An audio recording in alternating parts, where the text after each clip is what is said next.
Thank you, folks. Thanks for inviting me, Tom. Low dose naltrexone, integrative protocols for autoimmune disease and cancer. This is where I'm from, Las Cruces, New Mexico. Southern part of New Mexico. It's very pretty. These mountains are about 8 miles behind our house. And when you get to the mountains, this is the way it looks. All of our patients are followed along with various specialists. There are informed consent forms. Conventional therapies are explained very carefully to the patients. Most of the cancer patients that I see are end stage. They're told that nothing else could be done.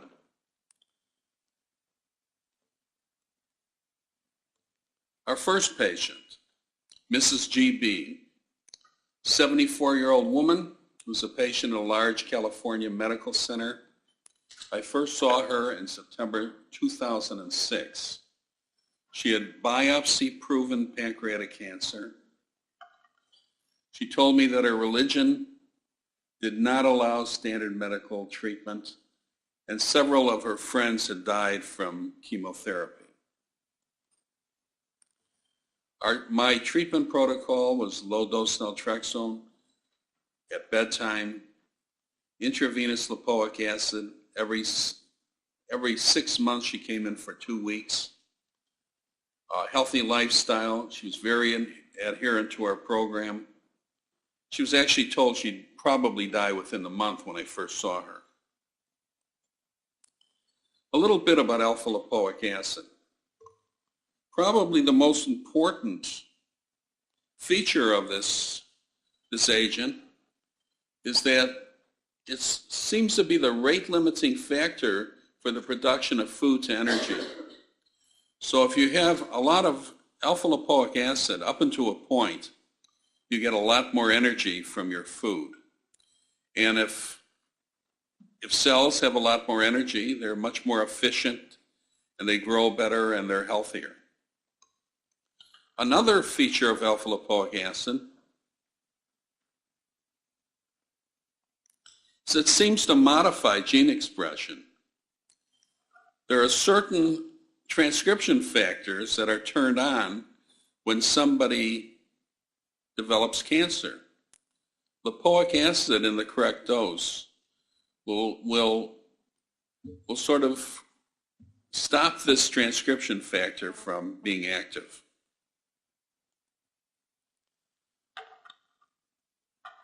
This shows that foods become pyruvate, and in order to enter the mitochondrion of the cell to produce energy, the pyruvate has to be converted to acetyl coenzyme A.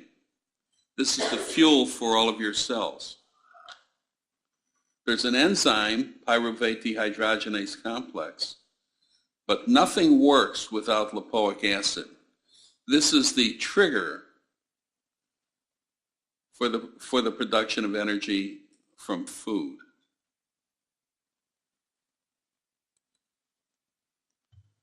This just shows chemically where it fits in. This pyruvate dehydrogenase is a 3-enzyme system. Here's the lipoic acid. It doesn't work without lipoic acid. Now this is Mrs. GB when I first saw her. We did a PET scan, and with a PET scan they inject sugar into the person's bloodstream, and the sugar has a small radioactive molecule attached.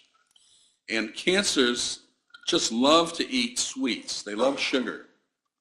So if there's any cancer, the injected sugar that's radioactive goes right to the cancer. And here's the pancreatic cancer, and here are the metastases to the liver. She was full of cancer. And the big Los Angeles Medical Center said she was finished. Nothing could be done. She should go to hospice. This is a few months later. No sign of pancreatic cancer. It looks like the metastases in the liver are almost gone.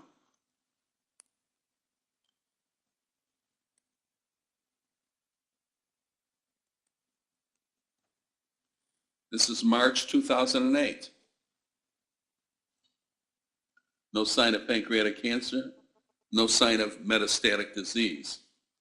The radioactive sugar accumulates in the kidneys and goes out through the bladder. So all of this is just normal. It's just a normal, the body normally getting rid of the radioactive substance, the sugar. Mrs. GB, I saw her first in September 2006. Now it's April 2009. She feels normal, no symptoms of cancer of the pancreas, no metastases, more than 32 months following her diagnosis. And the case, with several other cases, are being reviewed by a large cancer journal right now for publication. Mr. J.A., I've talked about this gentleman before several times. He had pancreatic cancer with metastases to the liver. I first saw him in October 2002. Came into the office, told me that this large Texas medical center said there was no hope. He'd die within a few months. He presented to the emergency room originally with vague abdominal pains in October 2002. CAT scan was performed. It revealed a mass in the head of the pancreas with at least 3 metastases in the liver. A needle biopsies of the liver revealed a poorly differentiated adenocarcinoma, a terrible cancer.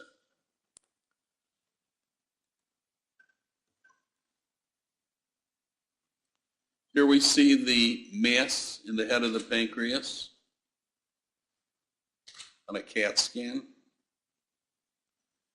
And here are the metastases to the liver. It looks like there's 3 over here and 1 over there, 4 on this one. This is October 2002. Following diagnosis, J.A. was sent to an oncologist for chemotherapy. He had a 21-day course. He became very, very ill. His white cells went down to almost 0. His platelets really went low. He couldn't clot his blood. The oncologist told him to go home. Told him he was going to die very soon. He sought a second opinion from a large Texas oncology center, very well respected. After a complete workup and review of his records and biopsies, the patient was told his condition was hopeless. Presented to my office November 25th. I consulted with him. He told me he did not want to die at 46 years old. He had a young son. He wanted to see him grow up. I told him that I was not an oncologist. However, I would try to develop a program that might make life easier. I gave him low-dose naltrexone at bedtime, intravenous lipoic acid twice a week for a long time, and a healthy lifestyle program. He used to eat a lot of candy bars and things, but he stopped. The course of events were uneventful as the patient continued on the ALA, the lipoic, and naltrexone protocol. He went back to work full-time within 1 month after our first visit. Continued on his treatment plan. We followed him with CT scans. Both CT scans of April 2003 and in June 2003 revealed no significant changes or no new lesions. The mass was still there in the pancreas, but it didn't seem to be growing.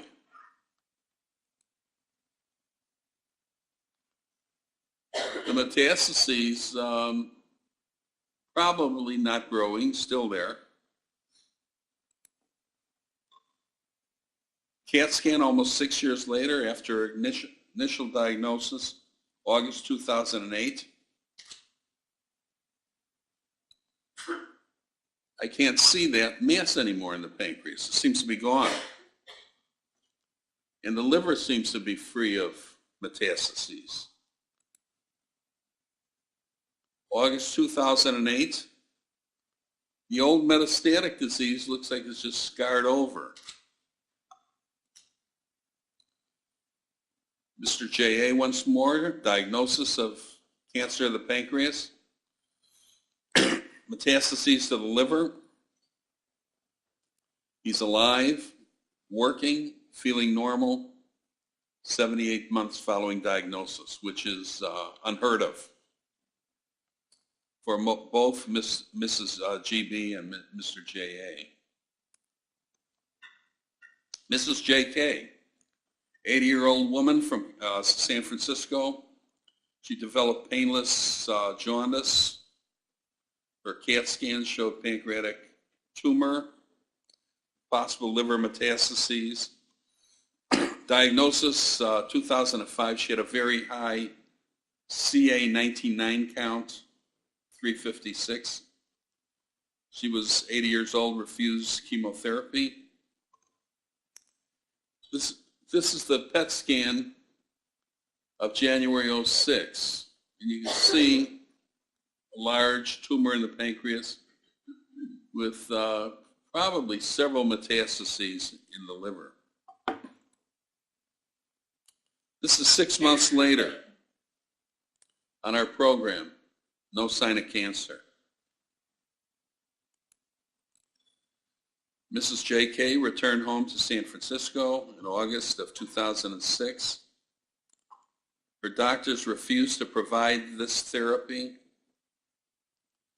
Her pancreatic cancer reoccurred. She was told she had metastatic pancreatic cancer and nothing could be done. The patient couldn't afford to come back to our clinic. She died in November 2006, 12 months following diagnosis. In my book on lipoic acid, the alpha-lipoic acid breakthrough, I don't know if you've ever heard of Dr. Julian Whitaker. In that book, in the foreword to my book, he wrote, he's really disappointed. Now that he's practiced for many years, he's found most doctors would rather let their patients die than try something different, which is really sad. Mr. R.C., a 69-year-old policeman from Chicago, he was treated for prostate cancer, seemed to get better, treated for lymphoma, chemotherapy, seemed to get better. Then he developed pancreatic cancer with metastases. We treated him with low-dose naltrexone and lipoic acid. When I first saw him, he had pancreatic cancer with mets to the liver. Was told in Chicago nothing could be done.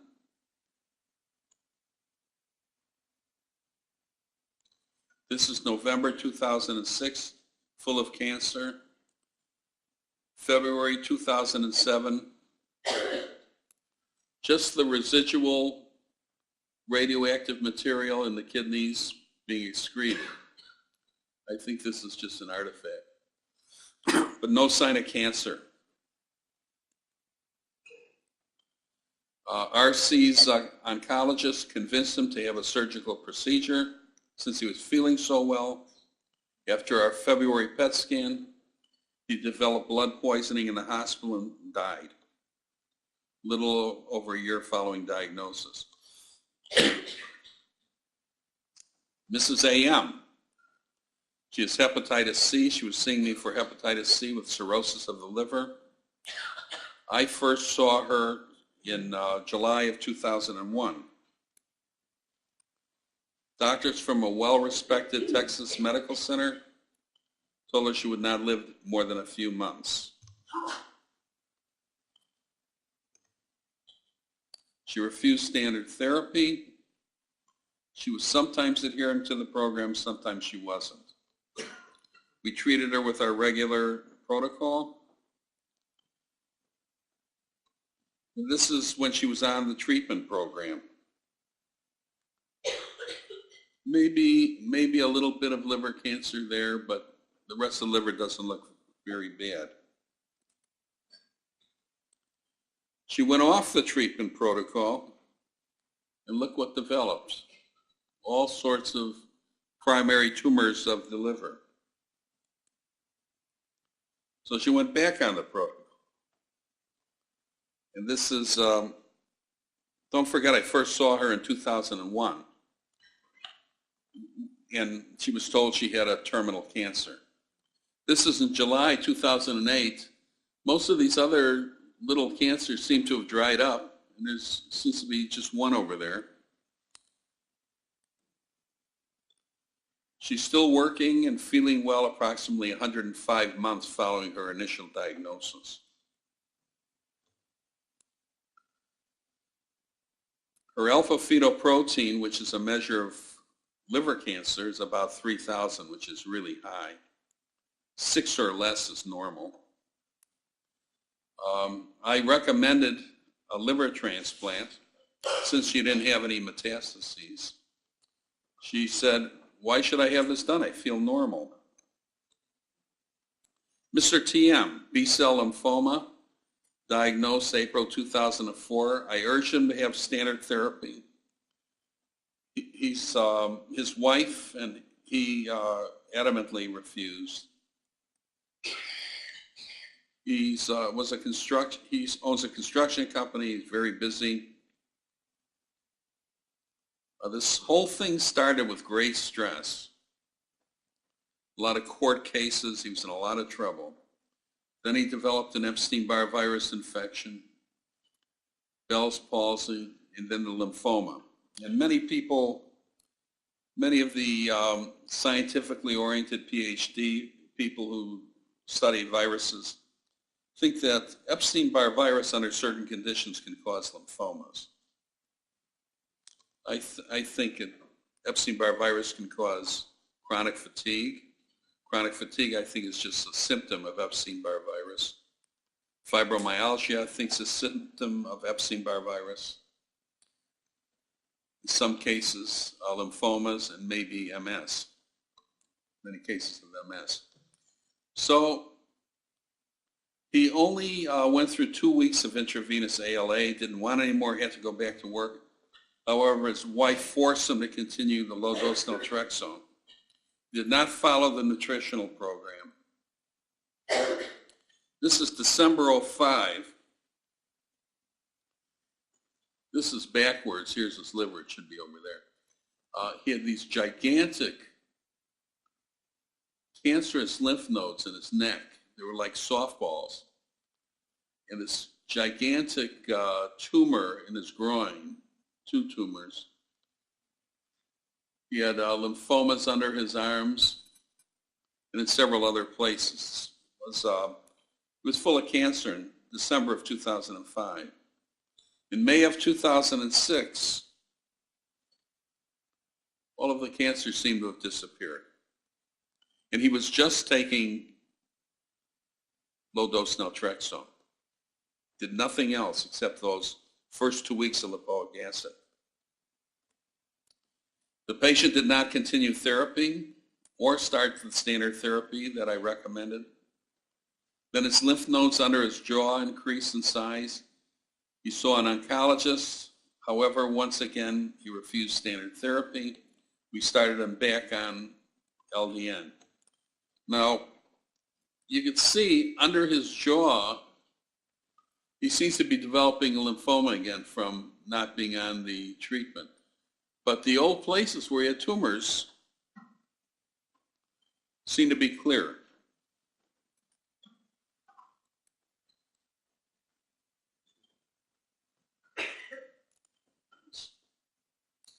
So Mr. TM, January 2009, the patient not adherent to ALA, however, may be taking his LDN. I saw him, but he wouldn't allow us to do another scan. He seems to be free of tumors now.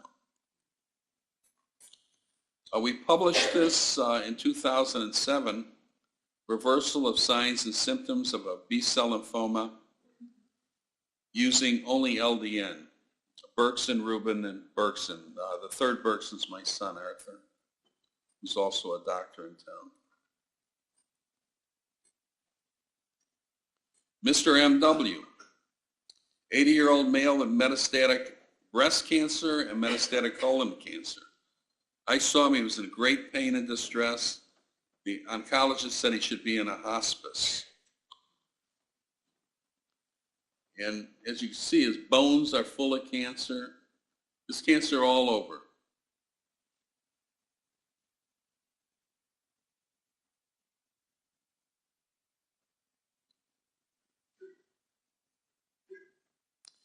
We started him on the treatment program.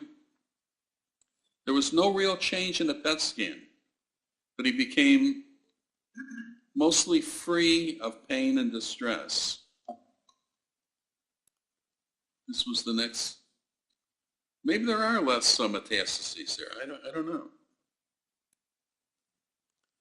In October 2008, the patient was still alive, 18 months following his terminal diagnosis, still living at home, having intermittent pain, traveling, going fishing with his grandchildren, basically happy. He just recently died. He stopped our treatment, stopped all treatment. Autoimmune disease, lupus and rheumatoid arthritis. I have the best results with autoimmune disease. Gentleman came in with dermatomyositis. Presumably, the patient's T cells inappropriately recognize muscle cell antigens as foreign and attack the muscles, causing diffuse and focal muscle degeneration. This is all muscle tissue, and here are immune cells gobbling up muscle tissue. This gentleman originally weighed about 300 pounds. He's about 6'4", a rancher, a big Texas-type rancher. Actually, he's from New Mexico. Very strong.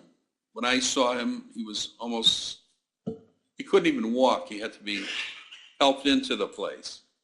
And most doctors think that with dermatomyositis, the people also have a cancer, but we did a CAT scan, didn't see any cancer there.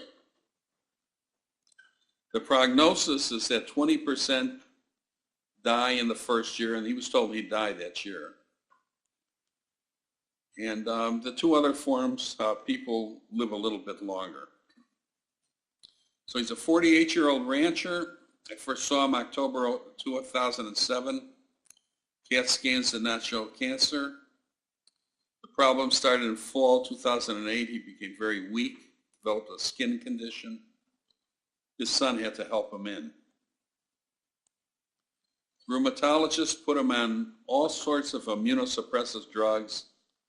He became sicker and sicker. His teeth fell out. His jaws got like jelly. He lost much of his muscle. He had profound weakness, terrible anemia. His doctor said his condition was terminal. When he came in, his creatinine kinase, which measures muscle breakdown, was 2,573. His pain scale was 10. That's in October of 2007. We treated him with Lipoic and Naltrexone. Within about a month, he was weaned off all of his standard drugs. And let's see, this is 3 months after diagnosis. His CK was 573, his pain scale was 2, feeling normal. His muscles were coming back. In October 2008, 12 months later, pain scale was 0, no more muscle breakdown, his rashes were gone, he was strong as a bull again, back at work. And when he saw his medical doctor, he said, I don't want to hear about this. The man who told him he had a few months to live. How much time do I have? 20 minutes?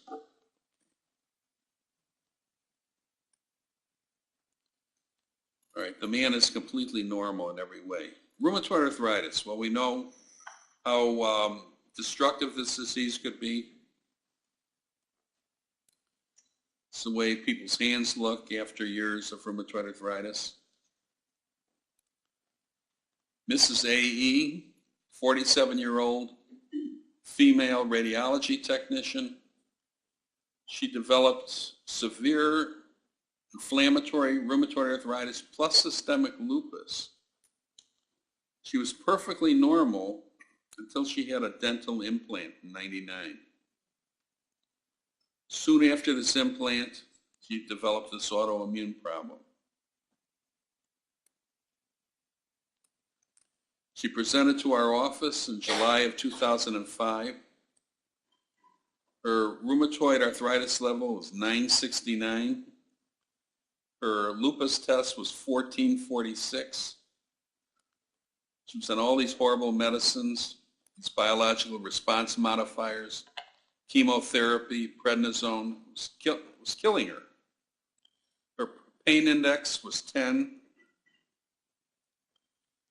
Her Enbrel and Arava, these biological response modifiers, was costing her $1,800 a month with terrible results.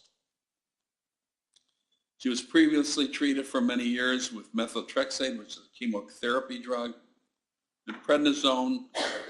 Her bones were getting very soft. She was getting anemic. She was weak. She kept getting sicker.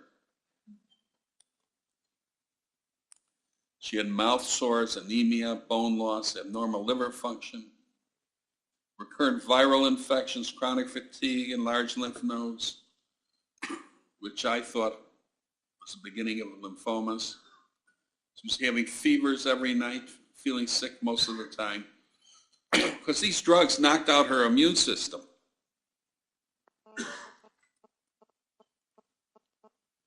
My advice was, if I were you, I'd wean off these rheumatology drugs.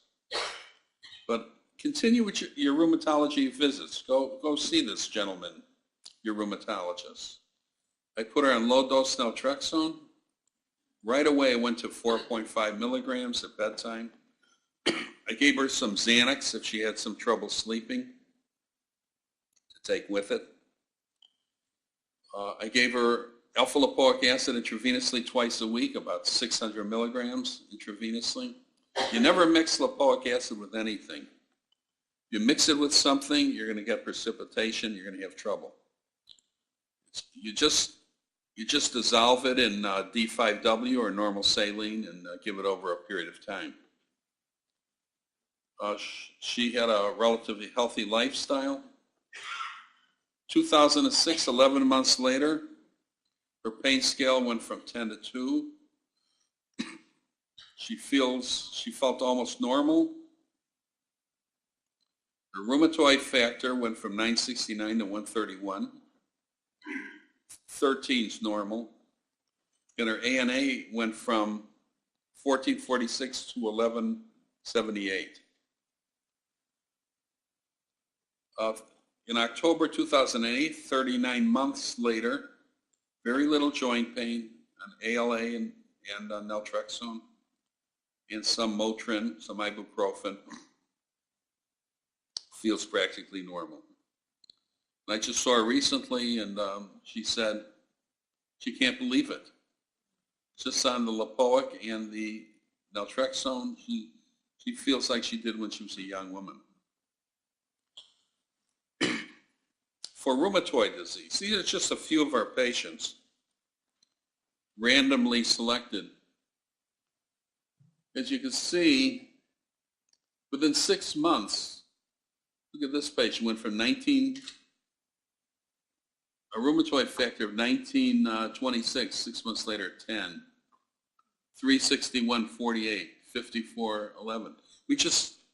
I'd say our success rate for rheumatoid arthritis and lupus and dermatomyositis. Some personal opinions. I think these are just some very interesting cases. Several of our people who were told they were going to die with metastatic cancer are still alive. Many of them show no signs of cancer.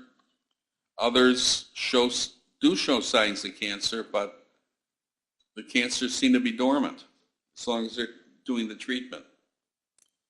Some doing very well, others not doing very well. Some have died with the cancers. I think very oftentimes a wife will drag a husband into the office. He doesn't want to be there. He's told by some fancy medical center that there's no hope, he's going to die. And he's just waiting for the next shoe to fall, so no matter what you do, you can't help him. Other people are optimistic. They're looking for something new. They do very well. But our best results with low-dose naltrexone have been with autoimmune disorders. Now, I believe low-dose naltrexone deserves a large-scale controlled study. Last year, maybe it was a little over a year ago, I was invited to the National Cancer Institute in Washington to talk about this, and I thought they'd argue with me. The people actually stood up and applauded after I spoke. They said some grants were available, but you know, in order to do all of this work and get grants, it's very, very difficult for someone who has a full-time medical practice. So, I don't know, it's been suggested that I get somebody from the university that I'm affiliated with to do these grant proposals and things. Maybe when my son joins me next year, he'll have some time to do these things. I think these treatments would save people tremendous grief and large amounts of money. But whenever you deal with an agent that no one can make tremendous amounts of money on,